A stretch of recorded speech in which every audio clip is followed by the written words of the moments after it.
Hello, everyone, and welcome to our podcast. And we are today going to talk about space. And I want to mention that Kalle Lundahl, due to uh, different circumstances, cannot join us today, but we're looking forward having him the next time. And I just going to start a couple of minutes here by telling our way to space, so to speak. How did it all begin?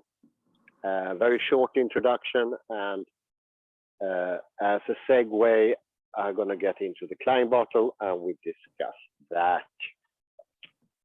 So, to cut a very, very long story short, it's been a development that has taken years of studying and trying to convince the mind to change its normal habits of thinking. This process does take time. It takes a lot of work as well, because we are monsters of habit, or whatever it's called, creatures of habit, and those are very, very hard to break. But for me, it started with Johnson and Lakoff, you could say, with our first book, metaphors we live by, and they show in that book that time is always taking its content or its force from space. For instance, forward, looking forward means future. The backside of our body, that's what builds up the past, and so forth. These things are different in different cultures, but this made me understand that there is a very intimate connection between time and space. The book in the beginning, Metaphors We Live By, didn't amount to such a success, but after a couple of years, its breakthrough came, and the couple, Lakoff and Johnson, continued. And they went into philosophy. There's a book called Philosophy in the Flesh. But also Lakoff wrote the book together with a chap called Nunez, a mathematician, to show how the body, how space actually underpins the most abstract thing we all people think, that is mathematics. And I'm just going to give a very, very, very small example, and it's the development of higher numbers.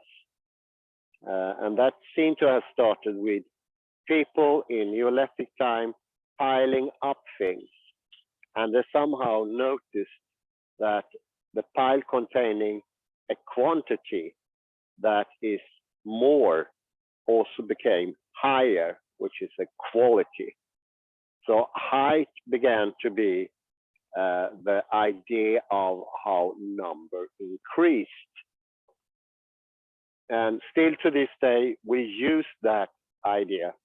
So for instance, today you can say it's a higher temperature. When you think about it a bit closer, it doesn't make any sense. You need to add some words to get it working. And then you should say it's a higher number of degrees.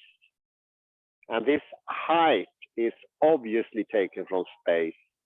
And it's a helping tool to start mathematics. And Nunez and Lakoff, they meant it's a necessary step, because space is mathematics, and mathematically space is coming from space.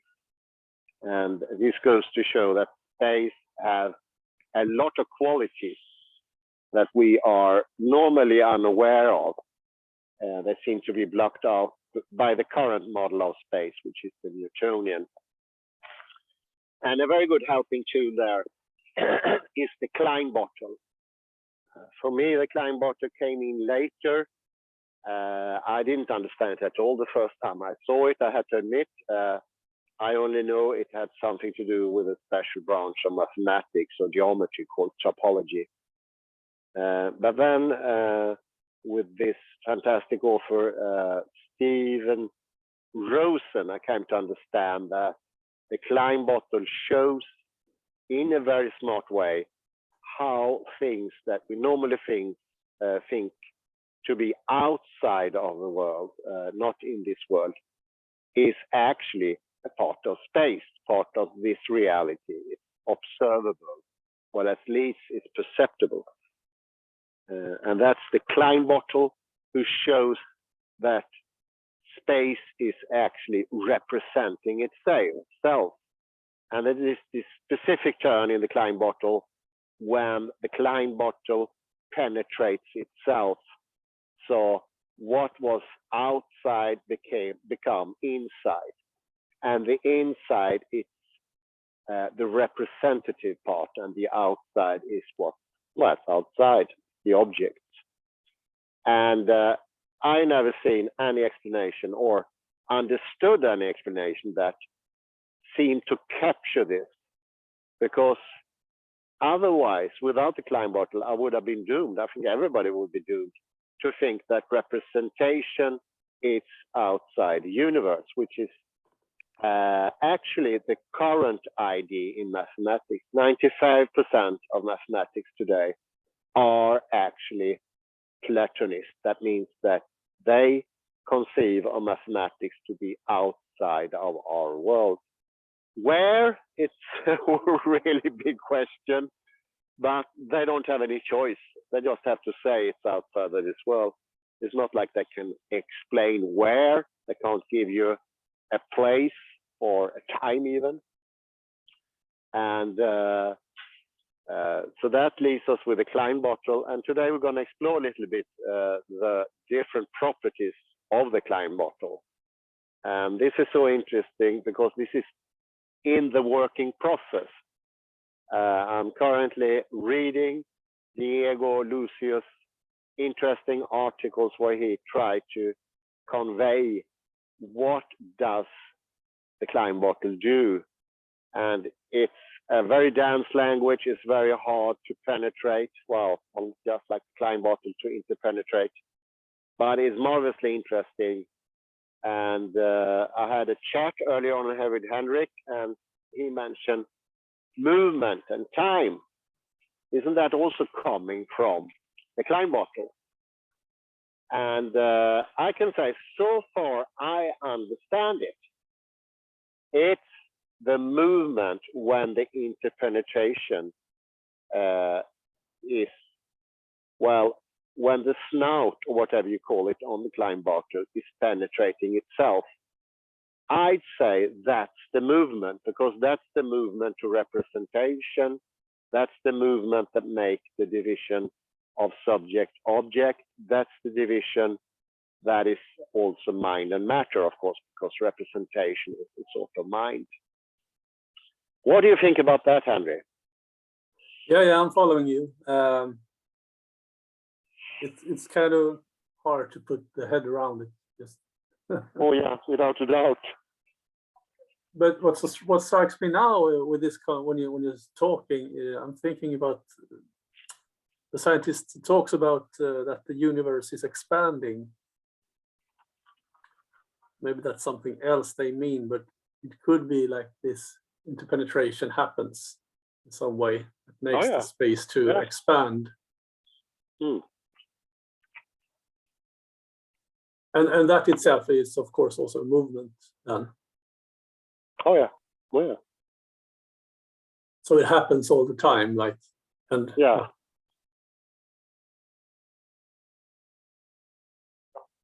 Expansion is not distinctive to compression, and that's a very interesting trait. One of the hardest things to understand in quantum physics and cosmology is when we say expansion, you think, oh, that's in contradiction to compression or something getting smaller. But it's not that. This expansion doesn't take as a contradiction a compression. And I think I get a little sense of that when I look at the Klein bottle and I start to read that very dense language of Diego Lucio Rapoport.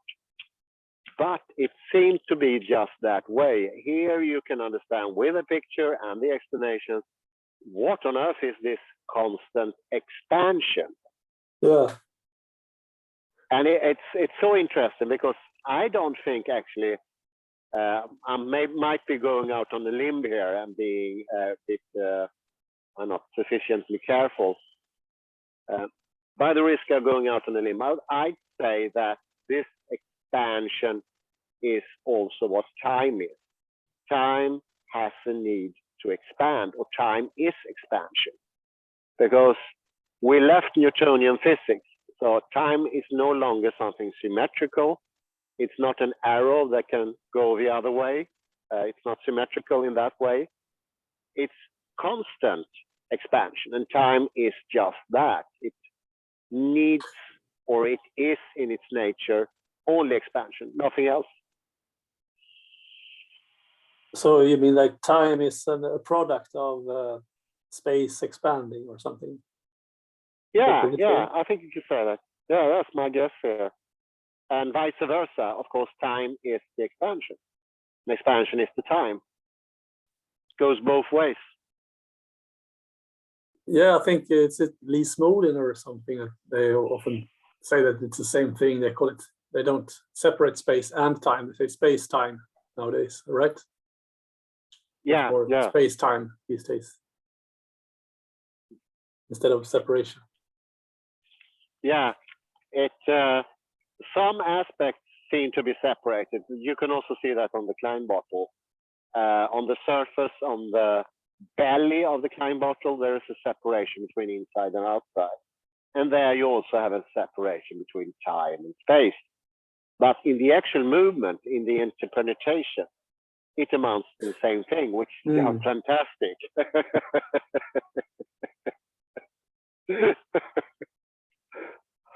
But, it's a complete and a different way of thinking on space and time, from as we're coming from a Newtonian way of viewing it. It takes time to digest.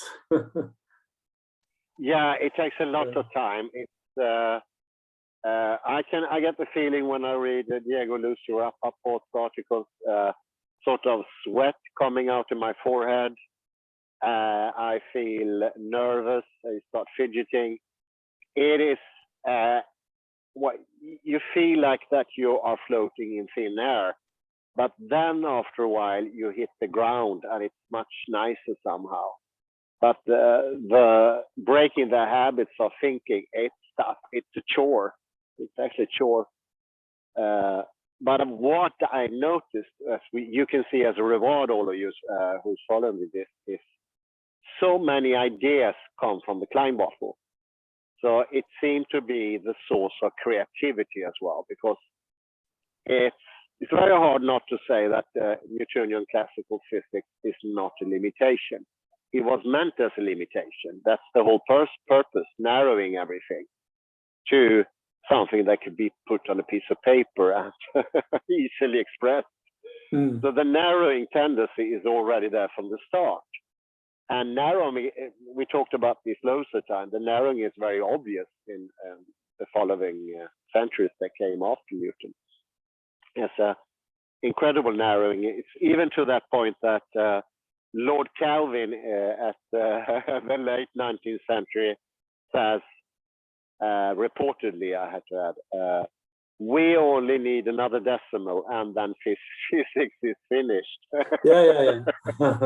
We're just a couple of decimals away from completeness. Yeah. We mentioned before how poor old Max Planck, when he wanted to start his career as a physicist, he was advised against it by his very own professor. And the professor said, "Oh, my son, don't go into that subject. It's a dead subject."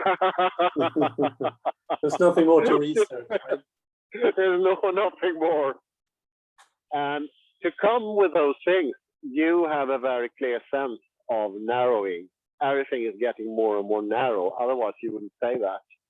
You don't hear that from other subjects. You don't hear that from medicine, biology. It's this narrowing sense in itself. Everything becomes so very, very tight. Oh, in my mind, I'm just playing with the two thoughts then, like having a space or empty space, and in that space having Kleinbottle as a moving thing, or something, as a symbol or something, with this Kleinbottle, like, and it becomes like holistic or something. It becomes small and big doesn't really matter. It's all in itself all the time. This movement of the Kleinbottle in space, as like being space, or it is space. It's very different. It is space, and it's space discovering itself. And you're dead right there. There is a movement going from the bottom of the Kleinbottle. The interpretation is constant movement, and that's, so to speak, that's the moving part of the Kleinbottle. And it's a bit like the universe sees itself. Yeah, it's a living thing, right? It becomes a living. It's a living thing. It's a living thing. It is what life is about, is coming from, or something. Life. Yeah. The source of life, or something. Yeah. We call it elan vital or something like that. Yeah, definitely.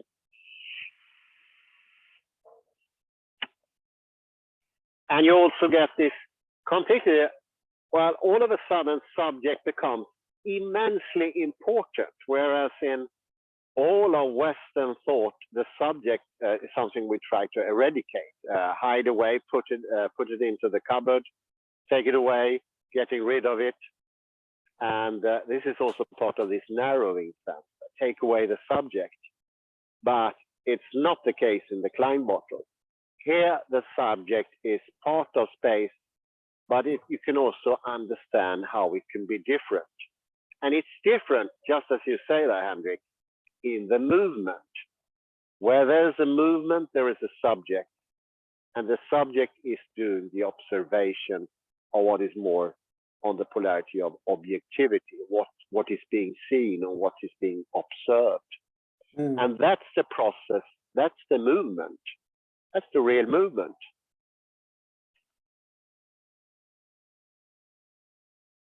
Yeah. I mean, Newtonian way of thinking or not, reality still happens, right? It's yeah. You have in Newtonian physics something very, very close to Parmenides. Everything is fixed and finished. And that tendency we need to look out for. When everything is fixed and finished, something is not working. I think it's a standstill. Take Zenon's paradox with the hare and the tortoise. Everything is a standstill. And this narrowing is that standstill. And that means generalizing what is objective as far. It's taking away all the abundance, all the glory, all the interesting details in reality. Everything becomes dull. I think Plato even wrote something to that extent, that everything was dull. Reality was not what it used to be. He wanted to forbid the theaters, right? Wasn't it him that should stop having theaters and stuff? Yeah. He had a distaste. A lot of them had a distaste for theater, acting, even poetry. Poetry was something not clear. It was too moving. It was too alive. It was not static enough.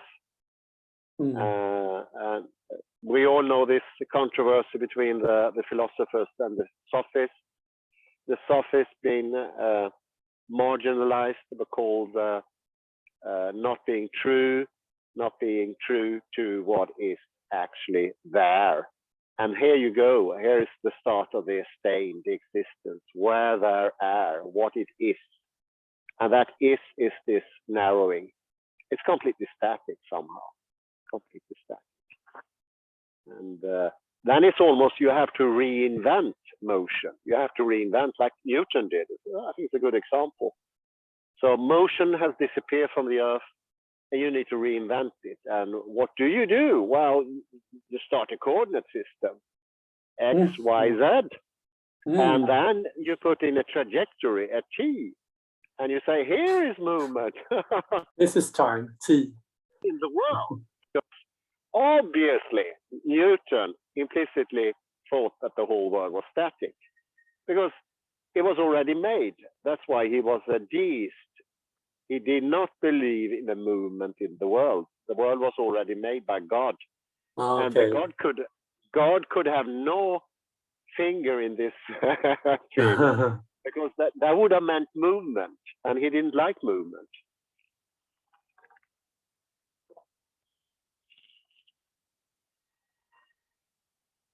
Yeah, and also this kind of heals the mind-body problem also, doesn't it? I mean, the mind and the body is in the same space.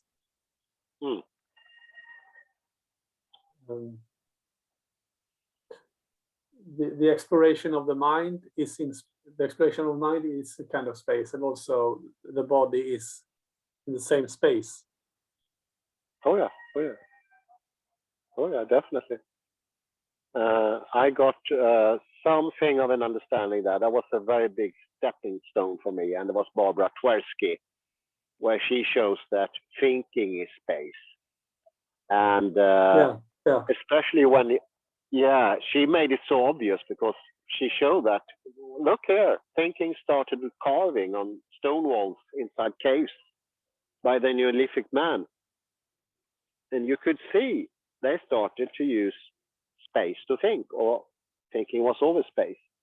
And this process of decontextualization, having a scene, maybe some hunters hunting mammoths or something like that, and then they take the hunter out of the scene a little bit below usually, and they just paint him, and now he's decontextualized. And that means you can use him for some other purpose. You can count him or several. So that's the very seed of generalization. Very, very important thinking tool. And that obviously comes from space. For me, it was so obvious because she showed, look here, look in the cave of Lavascour down in France, 30,000 years ago. How they started to expand space to make it more interesting, to make there's creativity going. It became so obvious to me that thinking is a space, the thinking space.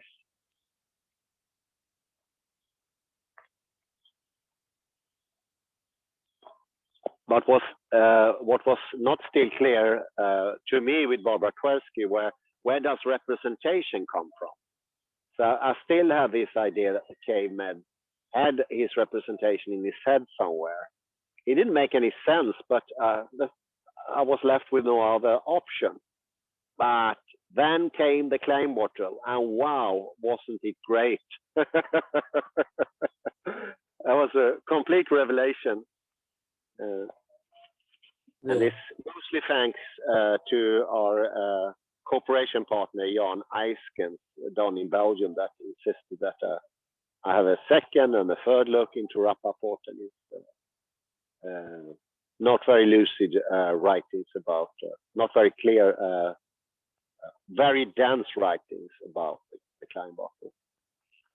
I'd say to get from Newtonian physics to have that perception, to have that gestalt, to have that underlying idea of the world as a photograph or a central perspective, you need another model. And that model is the Klein bottle. That's needed. Otherwise, I can't get my body around this. I can't get my space and time around this.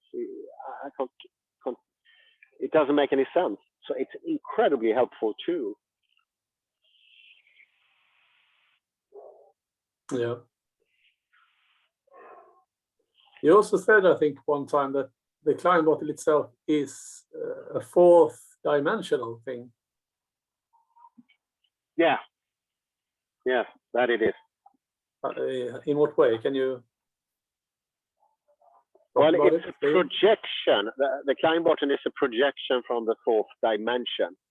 And projection, you can do that from, could be easy to fathom when you think about a globe, an Earth globe, maybe something you have at home.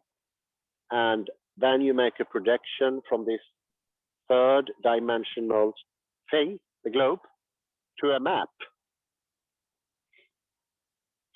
And then you have two dimensions, but you lose a lot of things in this transference because the reason for them, you want to have maps, you want to have something practical. Maybe when you're sailing, you need to fold it, put it in your pocket or something like that. But you lose information. Nothing is correct any longer on the map. I think it's only one point on the whole map that's correct. All of the other parts are somehow lacking a bit of information or knowledge. Or generalizations are made. Yeah, exactly. Very good. Yeah, that's such a good example for generalization, because generalization is not what we usually think. It's not a middle value. Generalization is taking away knowledge, taking away information. It's a much better. You cannot say that the map on an average is the same thing as the globe. You cannot take the information easily from the map and construct a globe because something is lost in the process. And this is much clearer with a Klein bottle, and it's even clearer with a hologram. So information loss, because that's what generalization does. It takes away the ups and the downs, but it does that in a very chance way. So you don't know really. You don't know really. You cannot go way back. You cannot go way back. And this is more like a thinking metaphor to understand what the Klein bottle is, because that's a projection from the fourth dimension. And that fourth dimensional structure is called the hyper Klein bottle. So this Klein bottle that we see is generalization also then? Yeah, sort of. Yeah, very good. Yeah. More of a principle or logic or something. It has remnants of the fourth dimension, you could say, that is usable. So you can understand things. You can expand your knowledge with the Klein bottle. But it is a projection, and it's sort of a generalization from the fourth dimension. But it has so many traits. And it's a metaphor. It's a helping tool to understand quantum physics. I think Rapoport writes this, not on the paper I have in front of me, but it's a way of embodied knowledge. And you need to understand space-wise, because if you don't understand with your whole system, it will just be very shallow of understanding, explicit and shallow. It needs to go with all the explanations, yes, but you also need the actual image of the Klein bottle. Those two things together. And you come with the explanation and the Klein bottle very close to the hyper Klein bottle, very close to the hyper Klein bottle. All right, so there's a hyper Klein bottle. Yeah, there is a hyper Klein bottle. All right, I think we'll need to wrap it up for this time. Okay. It was a pleasure. Yes. And until next time we meet again, have a pleasurable day and see you soon. Bye-bye. Bye-bye.